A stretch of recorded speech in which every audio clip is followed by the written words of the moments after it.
Ranking all the Rites of War for Horus Heresy 2.0, Part 2 of Part 9. Take us home, it's the Angel's Wrath. My name is Mechanid, let's get started. For the full effects and limitations, see Part 1. Now, let's wrap this up with the upsides. First off, the fact that you can deploy your jets at the start of your first turn gives you a lot of flexibility. This means that if you go second, you can potentially hold all your valuable units off the board and waste your opponent's first round of shooting. This is good, as it gives you both a degree of protection and flexibility, meaning it's less important for you to go first or if you get seized upon. Next, the mobility of this list is unparalleled, letting you zip around the board and dump your squads where you need. I'd recommend special weapon squads with plasma or melter guns, or any shooting unit with heavy weapons and relentless. Same goes for line units, where you can use your frankly obscene movement of your gunships to dump scoring units into table quarters or backrank objectives to split your opponent's forces. Now, if you do need other squads not in transports, then bringing assault marines or sky hunter jet bikes, as one has jetpacks and the other being cavalry, can get around the restrictions of this list. The same goes for javelin speeders, which don't get anywhere near the love that they need. Bring a couple with las cannons and go tank hunting. While gunships aren't as durable as tanks, they have flexible loadouts and can pack quite a punch, especially when you attack other tanks from the flanks or rear. This does come at quite a steep points cost, not to mention money cost, so you're going to have to balance your firepower allowance versus the points you need to spend on your infantry. Personally, I'd advise putting your heavy firepower on your infantry, as the gunships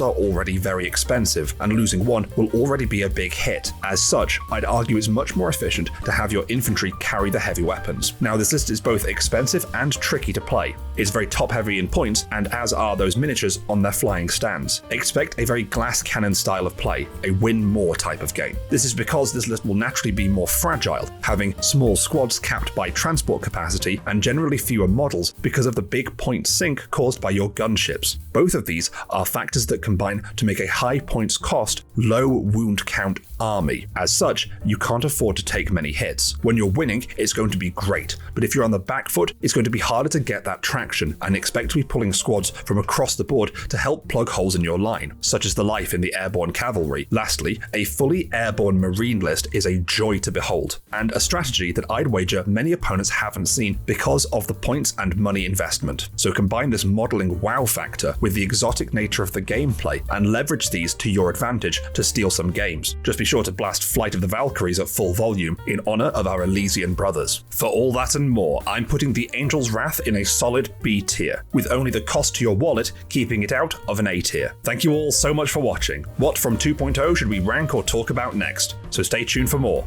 My name is Mechanid. Thank you all for watching.